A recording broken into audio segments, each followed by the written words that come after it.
Muy bien.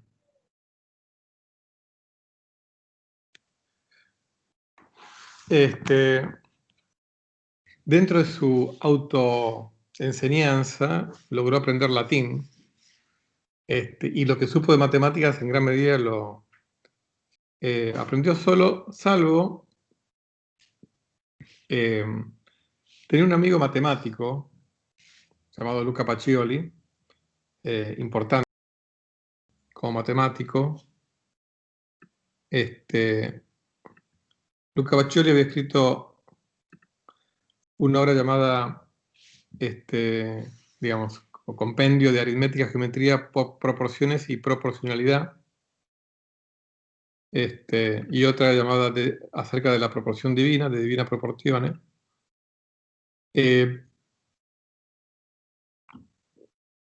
Leonardo para esta última obra hizo hermosísimos dibujos de sólidos regulares. Había una colaboración. Y posiblemente buena parte de la matemática que estudió sistemáticamente Leonardo lo hizo con Luca Pacioli. En esa época, donde vimos que ya se estaba desarrollando el álgebra,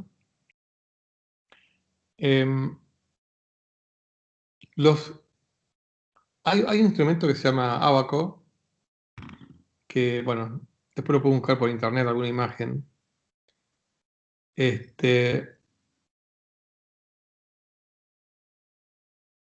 los que eran expertos en el manejo del ábaco se llamaban abacistas, que en realidad los que manejan el ábaco, por cómo funciona el ábaco, el ábaco no se compromete demasiado con un sistema posicional. Sí, obviamente las distintas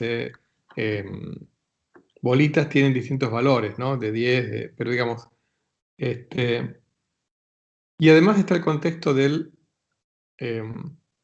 abacista como alguien que de lo que sabe es de hacer cuentas, pero es poco lo que sabe de matemática abstracta, ¿no?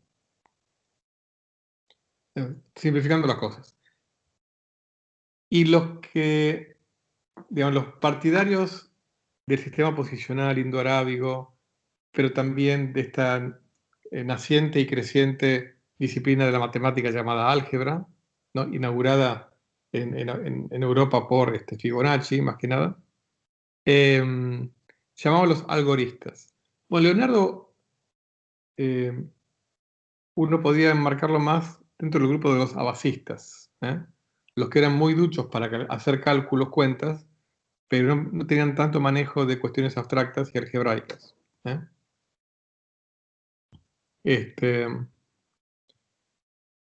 Ahora, Leonardo, por supuesto que representaba más a la naciente tradición científica que a otra cosa, y de hecho Leonardo descreía y consideraba en gran medida como charlatanes a la mayoría de los astrólogos y a los alquimistas. Se sabe poco de su vida privada, fue más bien solitaria, tuvo pocos amigos, no se le conoció, nunca se casó, no se le conoció una mujer, digamos.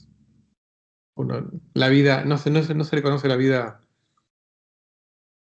digamos, privada de Leonardo, y no tuvo una vida, tampoco una vida conyugal tradicional, ni mucho menos. Algunas de las cosas que nos interesan en esta historia de la ciencia es el problema de Alhazen, que creo que lo mencioné un poco de paso cuando vimos Alhazen.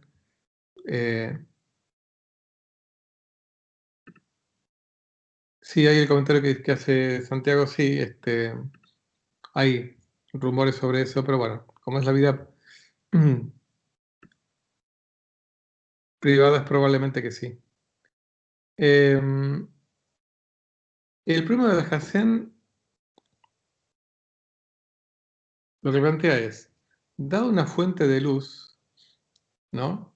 Y un espejo esférico, encontrar el punto en el espejo en donde se refleja el rayo de luz que llega hasta el ojo. Entonces, supongamos que el punto rojo es mi ojo y el punto celeste es el rayo de luz. Yo miro en el espejo la imagen de este foco. La pregunta es, ¿en qué punto del espejo se refleja el rayo que me llega a mi ojo? O sea, es un problema geométrico que no es trivial resolverlo. O sea, ¿dónde es? ¿Está acá, acá? O sea, ¿qué sigue? Este camino, ¿cuál es el que sigue? Obviamente hay que hacer uso de la ley de reflexión. Lo que yo quiero es que, respecto de la vertical, en el punto donde se refleja, el ángulo incidente es igual al ángulo reflejado. O otra forma de decirlo es, este ángulo es igual a este ángulo, ¿no? En realidad, la resolución matemática definitiva lo dio Christian Huygens, que fue un científico, un filósofo natural holandés, del cual hablaremos después, porque para resolver este problema hay que resolver una ecuación cúbica. Entonces, bueno, todavía en la época de Leonardo no se habían encontrado las soluciones a las ecuaciones cúbicas en general. De eso vamos a hablar después también. Leonardo resuelve este problema, pero con métodos geométricos, utilizando algo así como un pantógrafo, que es un compás especial que uno puede ir desplazando. O sea, con métodos geométricos, no haciendo cuentas algebraicas, sino geométricas, usando compás básicamente, él resuelve el problema. Dado un espejo esférico, dados dos puntos, encontrar cuál es este punto. Él lo resuelve con un compás. Conocía mucho también las propiedades de las cónicas. Les cuento para los que no saben, les recuerdo para los que la vieron, las cónicas son todas las curvas que uno puede obtener agarrando un cono y cortándolo por un plano en distintos ángulos, ¿no? Entonces, si yo corto al cono con un plano horizontal, digamos, horizontal, yo tengo el cono apoyado en la mesa, lo corto con un plano horizontal, obtengo una circunferencia. Si lo corto con un plano ligeramente inclinado, lo que obtengo es una elipse. ¿Eh? Si lo inclino más al cono, al plano, de forma tal que el plano sea paralelo al, al cono, ¿eh? Lo que obtengo es una parábola. Y si lo inclino aún más, lo que obtengo es una hipérbola. Son las cuatro cónicas, cuatro curvas matemáticas que se pueden obtener así. Bueno, Leonardo conocía mucho de esas curvas. Bueno, por falta de tiempo no les mencioné que uno de los matemáticos griegos que estudió el problema de las cónicas es Apolonio. Pero bueno, eh, por falta de tiempo, aún así, como les dije, estamos todavía en el siglo XV.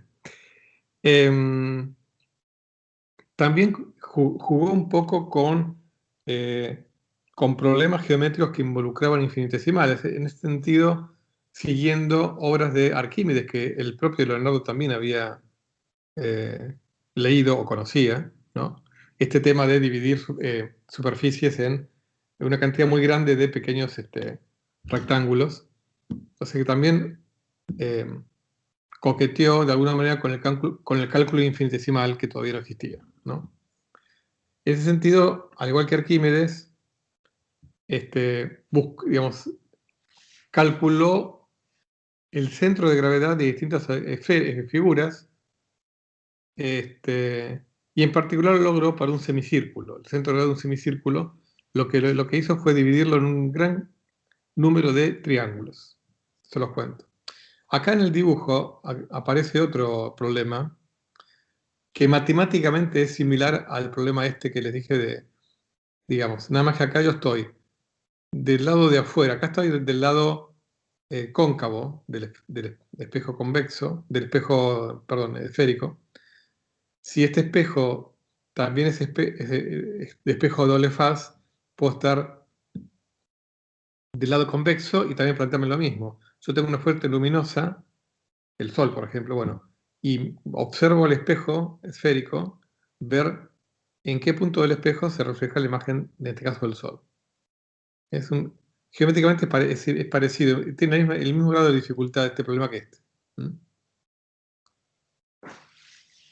Por eso aquí puse Alhazen, Leonardo y Huygens.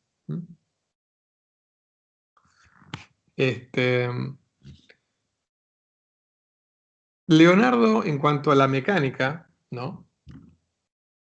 Él conocía la teoría del ímpetus de Buridan, ¿no? Y de Oresme, pero también de alguna manera adoptó la idea de Aristóteles, ¿no? De que la fuerza es proporcional a la velocidad. O sea, cuanto más rápido se mueve, mayor es la fuerza. ¿eh? O sea, todavía está ahí en mitad de camino, Leonardo, ¿no? Entre Aristóteles y Galileo, como vamos a ver después. También estaba más cerca de Aristóteles en cuanto a pensar que es el aire el que sigue empujando a un proyectil cuando abandona el agente que lo lanzó. Lo que sí, también como yo se los anticipé, como gran observador, se dio cuenta que al observar, fíjense, un chorro de agua que sale de un surtidor de agua, él dijo, la forma que tiene ese chorro no es el de una línea recta, ¿no?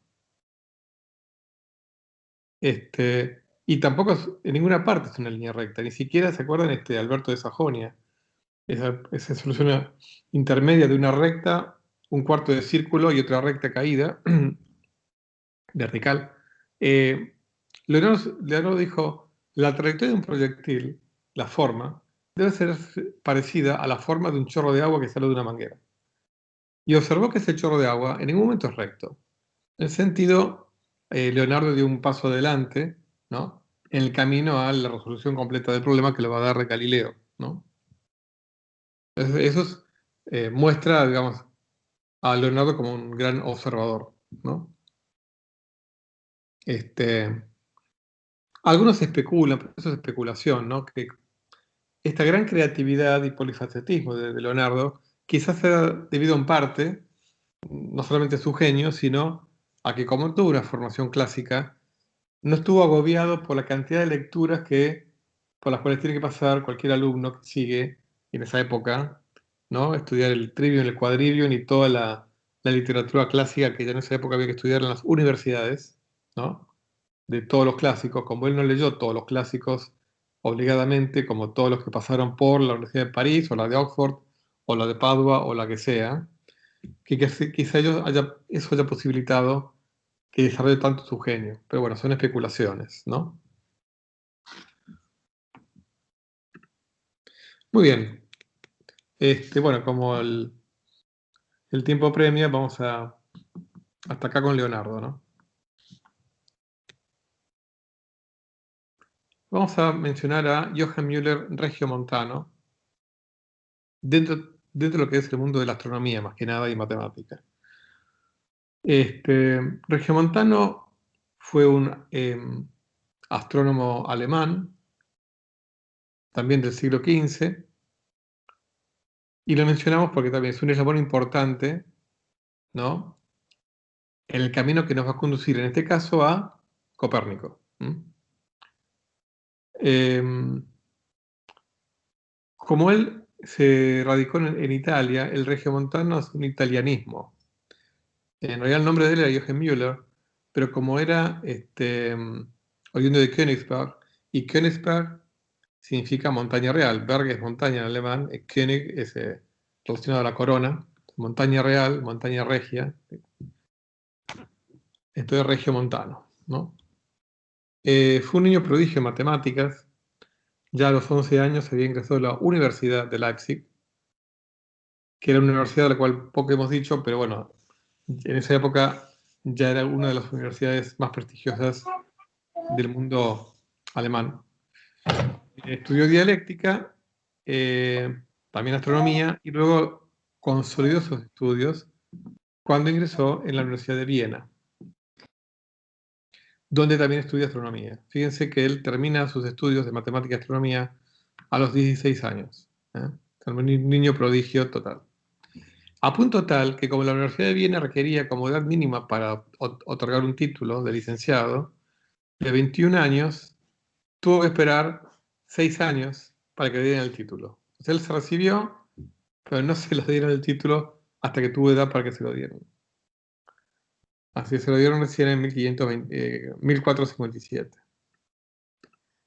Él, uno de sus profesores de astronomía había sido un tal Feuerbach, que le había enseñado, bueno, entre otras cosas, que las tablas alfonsinas, ¿se acuerdan las tablas de Alfonso X el Sabio, ahí en Toledo? Tenían varias imprecisiones,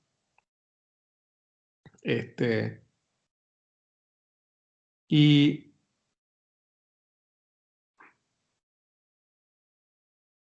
incluso algunos errores, ¿no? Ahí acuérdense que todavía dominaba el sistema tolemaico de cálculo, ¿no?, de las posiciones de los planetas. Ellos, dentro del sistema tolemaico, hicieron importantes observaciones de Marte, a punto tal de que pudieron predecir con una posición nunca antes lograda las futuras posiciones de Marte. Cuando digo futuras es en los siguientes meses y poquitos años. Esto lo menciono, lo de Marte, porque después vamos a ver que Marte es un planeta clave en la revolución científica. Pero esto se los dejo por ahora como intriga. Así que Regiomontano destacó tanto en matemática como en astronomía, y también construyó importantes instrumentos muy buenos de medición astronómica como astrolabios y demás. En 1461 se establece en Roma, a las órdenes del cardenal Basilio Bessarion. Sigue diseñando astrolabios y relojes de sol. Luego pasa un tiempo en Hungría y en 1472 observa un cometa. Ese cometa hoy sabemos que es el cometa Halley, en una de sus tantas apariciones en la Tierra, en nuestro planeta, ¿no? El cometa Halley pasa una vez cada 76 años por nuestro planeta. Es un cometa de periodo muy, muy conocido. En 1471 va a Nuremberg, ¿no? Y está en un observatorio que también va a ser muy importante. Este observatorio es financiado por un comerciante y, bueno, interesado en las ciencias humanas y naturales, llamado Bernard Walter, donde ahí hace muchas observaciones astronómicas. Este observatorio de Nuremberg va a ser importante también en la historia que vamos a ver después. Por eso acá lo menciono.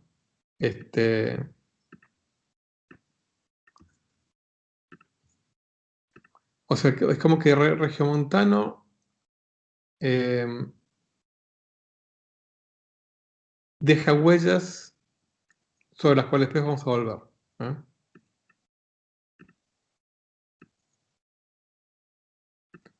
Muy bien.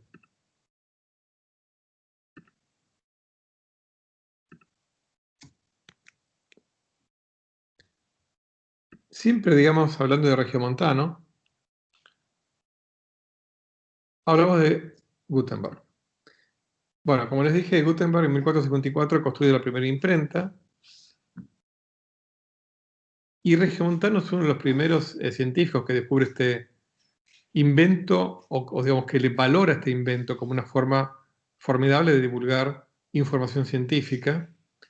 Pero Regiomontano fue uno de los primeros que utiliza la imprenta para imprimir tablas astronómicas, diagramas astronómicos, e instala una imprenta en Nuremberg en 1470. Fíjense, 17 años después que Gutenberg inventa la imprenta, Regiomontano instala una imprenta en Nuremberg. ¿Y cuál es el primer libro que imprime, en el sentido moderno de la palabra imprimir? Es un libro del que había sido su profesor en Viena, Feuerbach, sobre la teoría de los movimientos planetarios. O sea que el primer libro de astronomía impreso es un libro de Feuerbach, impreso por Regiomontano en su imprenta en Nuremberg. Luego imprime libros propios de Regiomontano. Uno, el calendario, y otro un libro de efemérides. Efemérides es una palabra que hace referencia a posiciones de planetas o de astros en general, pueden ser de la Luna, en el cielo, en la bóveda celeste.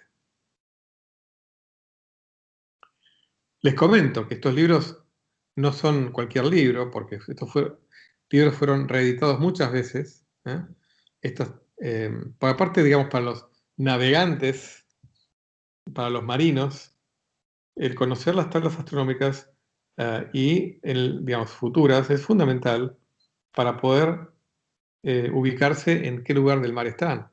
Acá estamos, fíjense que estamos en 1474, estamos a 18 años del primer viaje de Colón a América. Bueno, Colón va a usar el libro Efemérides de Regiomontano, impreso en Nuremberg, ¿no?, como guía para ubicarse en su viaje a América.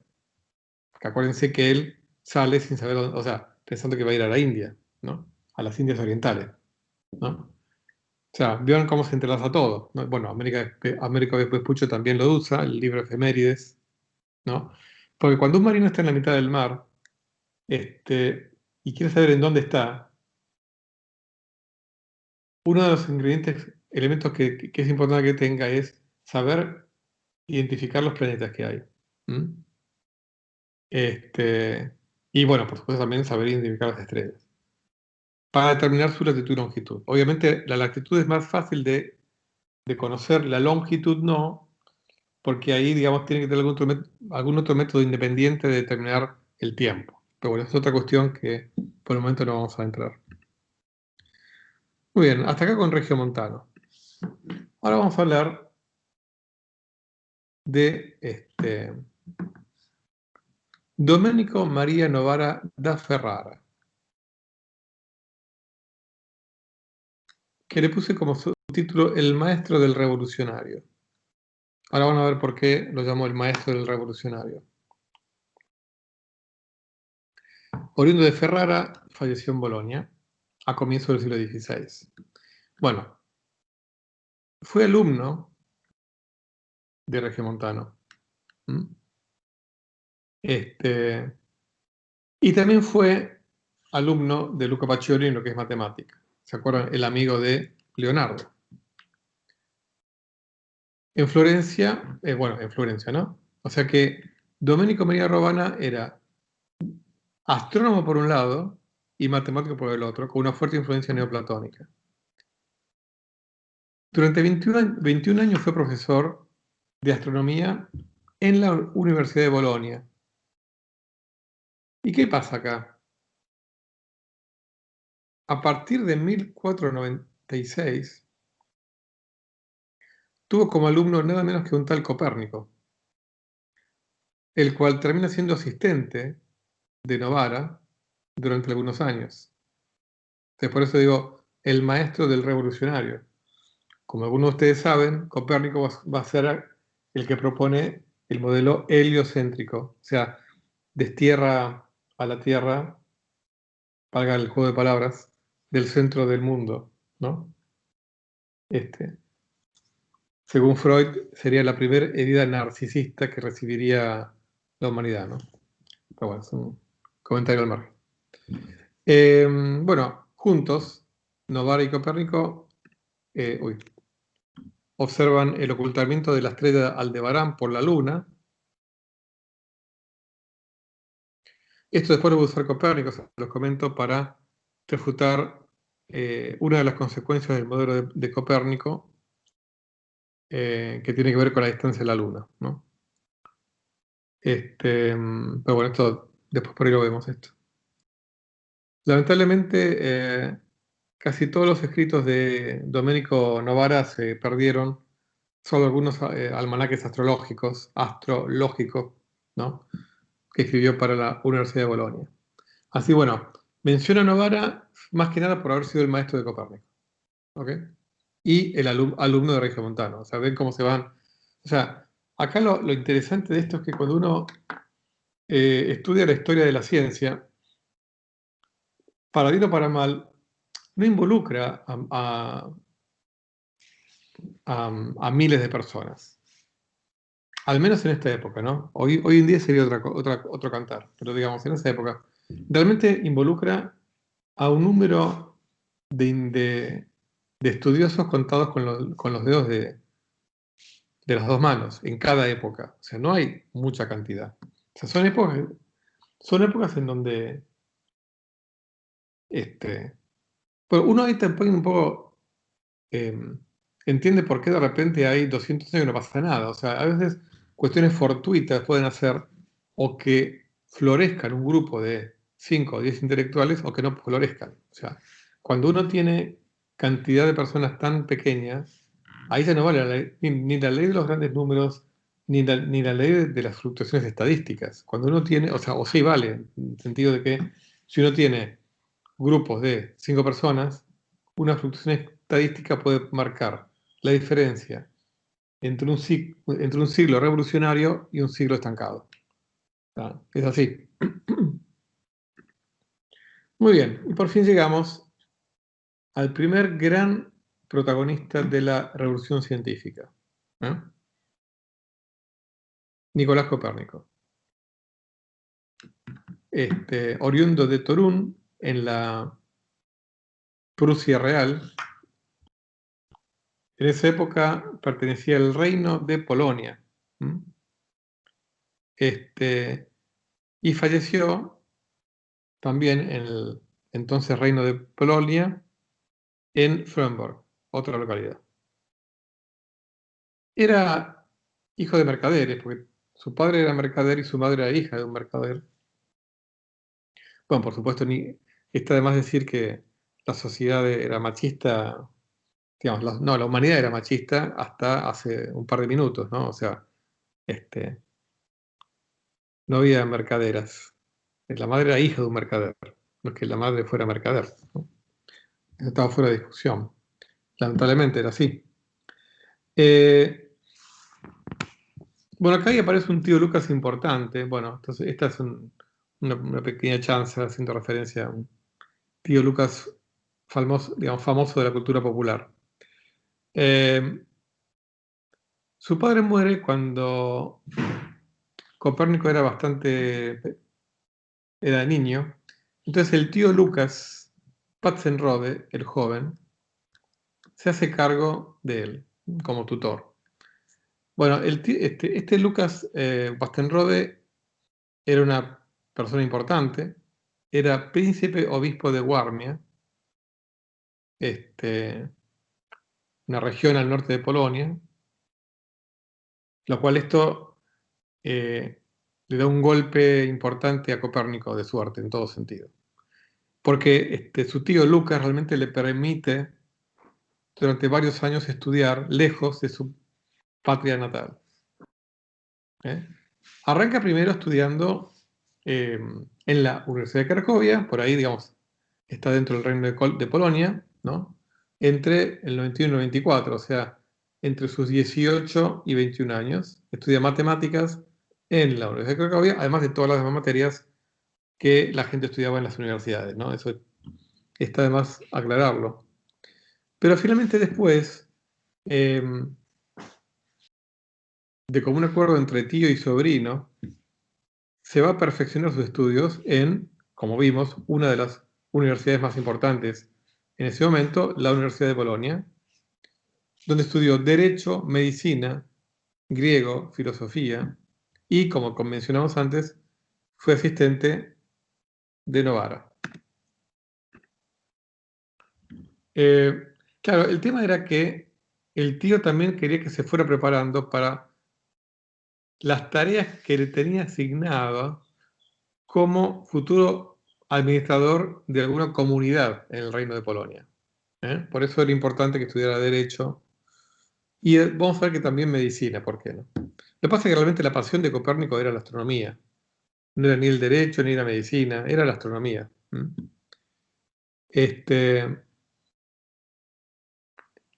Acá, fíjense, bueno, en 1500 tomó un curso de astronomía en Roma y finalmente en 1501 regresa a su país. En 1501, fíjense que él ya tenía 28 años. O sea, para esa época ya era alguien con una edad suficiente para que empezara a tomar responsabilidades y dejara de estudiar. ¿Mm? Bueno, es nombrado canónigo en la Catedral de Frauenburg, obviamente auspiciado por su tío Lucas. Y vamos a ver después cómo sigue la historia, ¿no? Bueno, este es uno de los retratos más conocidos de Copérnico. Fue hecho después de su muerte, pero no mucho después, unos 37 años después de su muerte, con lo cual puede ser que lo refleje bastante bien. Se llama el retrato de Torún, que esto está guardado en el ayuntamiento de Torún, en Polonia, ¿no? En la ciudad natal de Copérnico. Acá está, fíjense, todavía se conserva la casa natal de Copérnico en Torún. Fíjense qué bien conservada está. Piensen que es una casa del siglo XV, ¿no? Muy llamativo. Bueno, pero Copérnico era medio, o sea, reticente a asumir a la tan temprana edad, entre comillas, porque 28 años ya no era tan temprana, sus, digamos, deberes administrativos, ¿no? Y le pide permiso a su tío para volverse a ir a estudiar. Y se va nada menos que a la Universidad de Padua. Y ahí se va más de 5 años. La excusa era estudiar medicina y derecho, perfeccionar sus estudios en derecho y medicina, lo cual cumple satisfactoriamente.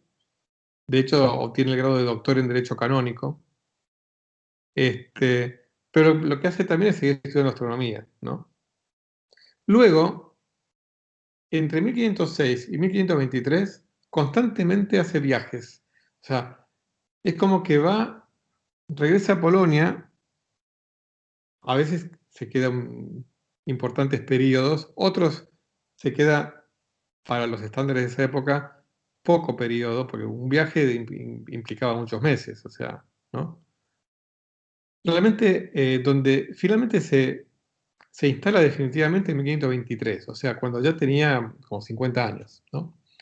Ahí sí que ya no se mueve más, se dedica a administrar la diócesis de Warmia. Lo que pasaba en esa época es que muchos obispos hacían las veces de alcalde. Entonces, a Copérnico lo nombran, digamos, como obispo y administrador de Warmia. Y encima, como tampoco había no había mucha abundancia de médicos, además era el médico de Warmia, ¿no? Pero entre sus ratos libres él hacía observaciones astronómicas, y muy buenas observaciones astronómicas. En ese sentido, no tenía nada que envidiarle ni a Regiomontano, ¿no? Ni a Altuzzi, ni a Ptolomeo. Hacía excelentes observaciones astronómicas. En su paso por la Universidad de Bolonia y por la Universidad de Padua, especialmente, posiblemente haya sido el motivo por el cual haya conocido la tradición neoplatónica de darle un lugar preponderante al Sol. Y es posible que a nivel filosófico haya influido, ¿no?, para que su mente estuviera abierta a la posibilidad de que sea el Sol el que esté en el centro del universo y no la Tierra.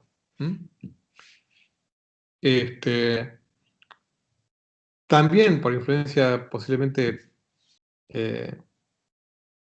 platónica, nunca dejó de considerar al círculo como la figura, digamos, representativa del mundo celeste o del mundo supralunar. O sea, nunca abandonó el círculo como forma geométrica para las órbitas de los planetas, aun cuando fue afianzándose y desarrollando su teoría heliocéntrica. Con lo cual, cuando él desarrolló su modelo heliocéntrico, también se sabe que conoció las ideas de Aristarco. O sea, sabía que había ese loco griego del siglo III a.C. que había propuesto un modelo heliocéntrico. Como nunca abandonó las órbitas circulares, nunca pudo prescindir de epiciclos. O sea, su modelo heliocéntrico también necesitaba de epiciclos. O sea que los planetas giraban en unos círculos alrededor de unos puntos imaginarios que a su vez daban círculos, pero en este caso alrededor del Sol y no alrededor de la Tierra. El modelo de Copérnico también necesitaba que el Sol estuviera levemente fuera del centro de las órbitas de los planetas. O sea que necesitaba que las órbitas fueran excéntricas, al igual que el modelo tolemaico. En ese sentido, incluso hasta está muy bien discutido por Thomas Kuhn en su libro La Revolución Copernicana, que es quizá el libro que trata sobre la historia de la Revolución Copernicana mejor, el más detallado, el más, realmente es excelente ese libro. Yo lo leí hace muchos años, tenía que releerlo, pues excelente el libro ese.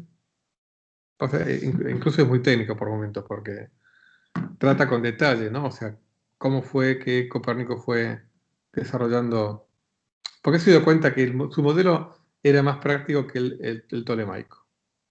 A pesar de que necesitaba muchos epiciclos también, ¿eh? O sea, no era que era mucho más simple que el de Ptolomeo. Entonces acá hago un juego de palabras, ¿no? Entre la revolución copernicana y las revoluciones de los planetas, ¿no? El tío Lucas, no les mencioné, pero él fallece en 1512, lo cual obviamente lo limita mucho más para hacer viajes a Italia, porque se tiene que poner a administrar, digamos, bienes y, digamos, de la diócesis, hacer gestiones diplomáticas. Digamos, como político y diplomático era muy bueno también Copérnico.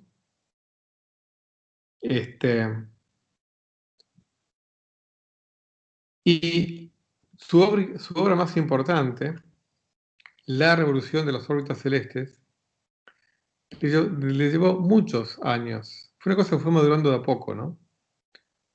Él, lo sabemos por él mismo, él hizo observaciones y tablas astronómicas hasta los 56 años. O sea, hasta más o menos el 1530, más o menos.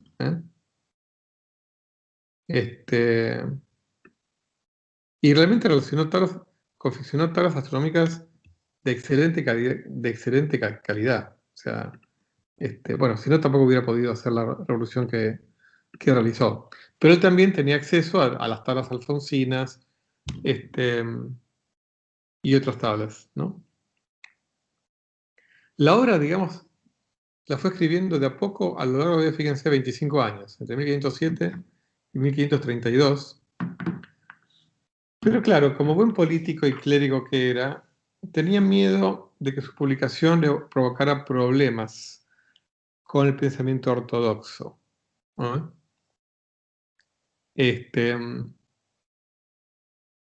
Pero de manera, si quieren, subrepticia, él hizo una versión más corta de esta obra, porque digamos, el De Revolutionibus es una obra larga, áspera, técnica, es difícil lectura. Él hizo una obra más corta, en paralelo, llamada De Hypothesibus Motum Celestium a Se Constitutis Commentariolus. Es una obra mucho más corta y mucho más clara, donde desarrolló sus ideas principales, sus argumentos principales. Se lo conocía como el Commentariolus, a secas, el Commentariolus.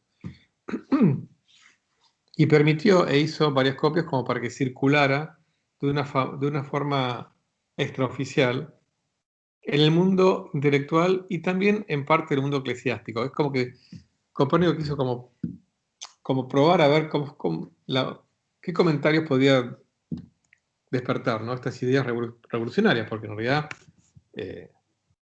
nadie discutía, fíjense, ni siquiera pensadores tan originales como Oresme y Ockham se atrevieron a afirmar la Tierra gira alrededor del Sol. Lo que dijeron, vimos, Oresme, Dijo que no había argumentos determinantes en favor de una teoría o de la otra. Es más, hasta digo decir, yo adhiero a la teoría geocéntrica, pero digamos, hasta ahí llegó, ¿no? Obviamente que los escritos de Oresme y de Ockham han sido muy inspiradores para Copérnico, ¿no? Bueno, este es un dibujo original de Copérnico. Acá está el Sol en el centro, ¿eh?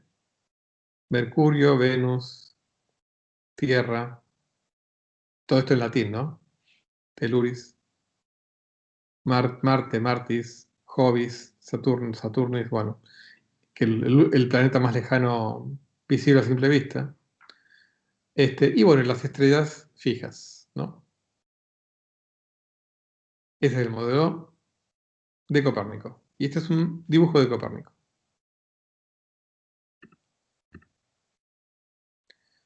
Muy bien, este es el Papa Clemente VII. ¿Mm? Tal cual un retrato le hizo el pintor Sebastiano del Piombo poco tiempo después de que lo fueran, de que lo hicieran, ¿no?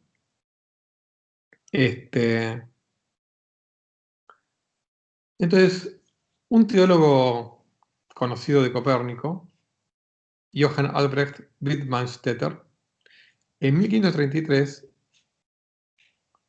manda a Roma unas cartas resumiendo las ideas de Copérnico, ¿no? Entonces, Clemente y otros cardenales las leen con gran interés. Por ahí no había, aparte, digamos, todavía lo que se llama la reforma, el protestantismo recién estaba surgiendo, con lo cual todavía no había aparecido la contrarreforma, que es una reacción de la Iglesia Católica contra el protestantismo, en donde la Iglesia Católica se vuelve muy ortodoxa como una reacción frente a estas amenazas luteranas y calvinistas. Todavía no había llegado a esa época. Entonces había una cierta apertura, ¿no?, en el mundo de las altas esferas católicas. Entonces, en 1536, o sea, 3 años después de que Pinmastetter manda estos resúmenes, el obispo de Capua, Nicolaus Cardenal von Schönberg, le pide a Copérnico que le amplíe sus ideas y que le mande una copia para él, ¿no? O sea que despierta interés las ideas de Copérnico. Ahora fíjense que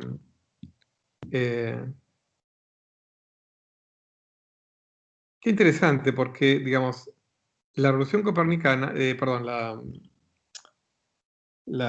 el- la reacción protestante, ¿no?, la rebelión contra la Iglesia Católica, de la mano de Lutero, ocurre, bueno, en el mundo alemán, en el mundo de Europa Central y del Este, ¿no?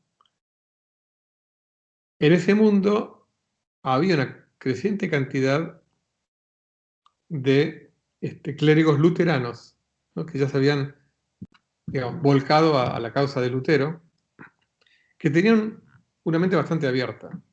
Ahora, el propio Lutero no la tenía tan abierta. Fíjense lo que dice Lutero cuando se enteró de las ideas de Copérnico. Acá puse un retrato de Lutero a los 46 años.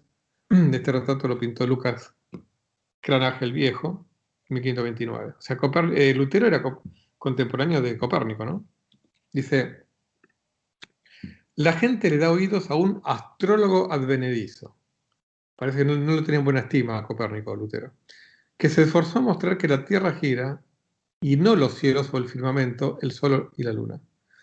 Todo aquel que desea parecer sagaz debe conseguir un nuevo sistema, el cual de todos los sistemas es el mejor. Este tonto quiere revertir toda la ciencia de la astronomía, pero las Sagradas Escrituras nos dicen que Josué le ordenó al sol que se detenga y no a la Tierra.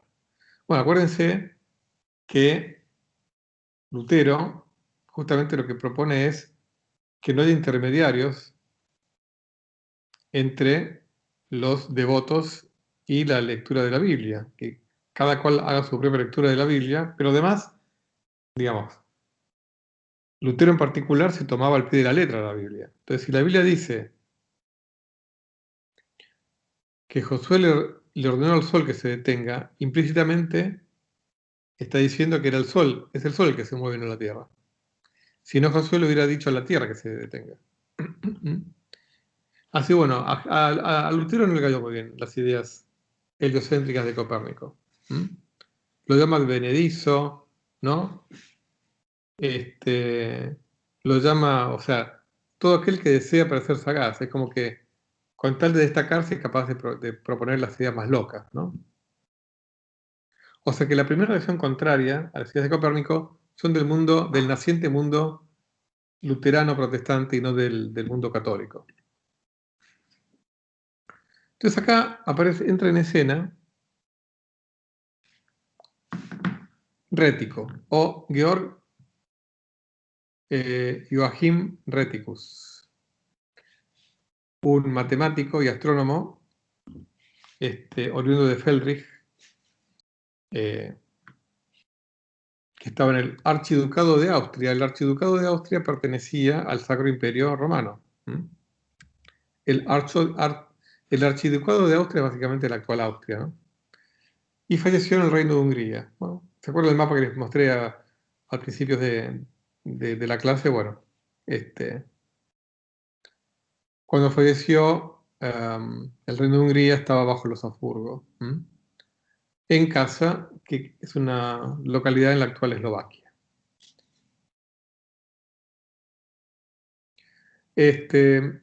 Rheticus se formó en la Universidad de Wittenberg, muy importante universidad. Vamos a mencionarla alguna otra vez también. En 1539 llega a Fromborg. Ya Copérnico tenía más de 60 años, 60 y largos tenía, un anciano para esa época, y se convirtió en discípulo de Copérnico durante 2 años. Leyó en profundidad el libro de Copérnico, que seguía sin ser publicado. Copérnico se seguía resistiendo a publicar su libro, probablemente por temor, no porque no estuviera convencido de lo que había hecho. Entonces lo que hace Rheticus es escribir un libro, Narratio Prima, con, digamos, primera narración, primer raconto, ¿no? Donde resume la teoría de Copérnico y lo hace circular, ¿no? Rético. Acá está la portada del Narratio Prima. Acá dice Narratio Prima y acá todo un preámbulo en latín. Después, en el 42, Rheticus publica un tratado de trigonometría de Copérnico, que en realidad es un fragmento es una parte del tomo 2, del segundo libro de Revolutionibus, o sea, porque también Copérnico es como que su obra magna la hace autocontenida y presenta todos los elementos de trigonometría que él necesitaba para poder desarrollar su modelo. Bueno, gracias a Rético, que lo presiona a Copérnico, que tiene que publicar, hay que publicarlo, hay que publicarlo, hay que publicarlo, Copérnico finalmente accede a entregarle su libro, y se lo da a un amigo de Copérnico llamado Tiedemann Giese, obispo de Köln. Ya para esa época Rético se había ido de Fromberg, estaba en Alemania. Entonces el amigo de Copérnico se lo da a Rético para que lo imprima en Nuremberg. Recuerden que ahí había una imprenta. Quizás ya había más en esa época, ¿no? Pero bueno, acuérdense que por ahí había pasado Regiomontano. Ya Copérnico quizá se la dio porque como Copérnico se sabía enfermo y viejo, sabía que tenía poco tiempo de vida, y quizá ya no temía tanto a las consecuencias personales. De hecho, no queda claro si Copérnico alcanzó a ver la edición impresa de su obra, porque le llegó la edición impresa cuando, digamos, en su lecho de muerte prácticamente. Con lo cual, ya estamos en la hora, pero vamos a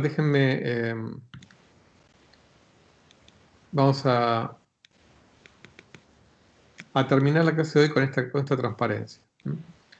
Después vamos a concluir con toda la historia de Copérnico en la clase que viene. Entonces, finalmente, la primera edición impresa del Revolutionibus aparece en 1543, que es el año que muere Copérnico, ¿no? Copérnico, que igual, por más que aceptó publicarlo, siempre conservó, digamos, su delicadeza política. Entonces, escribe una introducción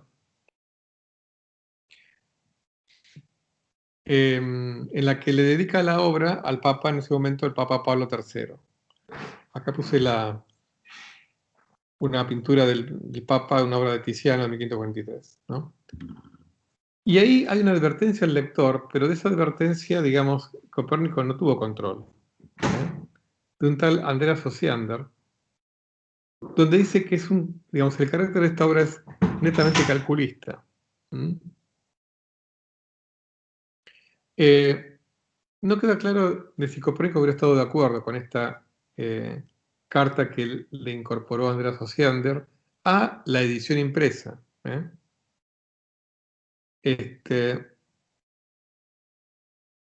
Porque si uno ve el cuerpo del libro, el libro de Copérnico, hay fragmentos donde realmente se nota que Copérnico está diciendo, este es el modelo que yo creo que es el modelo real del mundo, como es. No es que es un método calculístico, ¿ok? Pero bueno, termino la clase de hoy compartiendo con ustedes este fragmento de la dedicatoria al Papa Pablo III, para ver el aspecto, si quieren, político de Copérnico. Santísimo Padre, bien puedo suponer que ciertas personas enteradas de que mi libro sobre las revoluciones de las esferas celestes atribuye a la Tierra ciertos movimientos, proclamarán que yo, sustentando tales opiniones, debería ser escarnecido por mis disparates. Por eso estuve dudando por largo tiempo sobre si publicaría estas reflexiones escritas para demostrar el movimiento de la Tierra, o sobre si sería mejor seguir el ejemplo de los pitagóricos y otros, quienes eran partidarios de enseñar sus misterios filosóficos solo a los íntimos y a los amigos, y de no hacerlo por escrito, sino de palabra, como lo atestigua la carta de Licis y Parco. Al considerar esta cuestión y el temor al escarnio que mi nueva y aparente absurda opinión podría acarrearme, por poco me determina a abandonar el proyecto. Pero bueno, no los voy a cansar con esto. Digamos, la continuación de esta carta la pueden encontrar en la obra, que es un libro muy lindo de leer, Los Sonámbulos, de Arthur Koestler, donde es un libro donde, digamos, los protagonistas del libro son Copérnico, Kepler y Galileo, fundamentalmente. Y es un libro que vale la pena leer. Es muy entretenido de leer. Es muy delicado y cuidadoso como escribe Copérnico. Pero bueno, termina de alguna manera explicándole al Papa por qué él publica esta obra, por qué él cree en este modelo del universo. Así bueno, hasta acá voy a llegar hoy, dejo de grabar.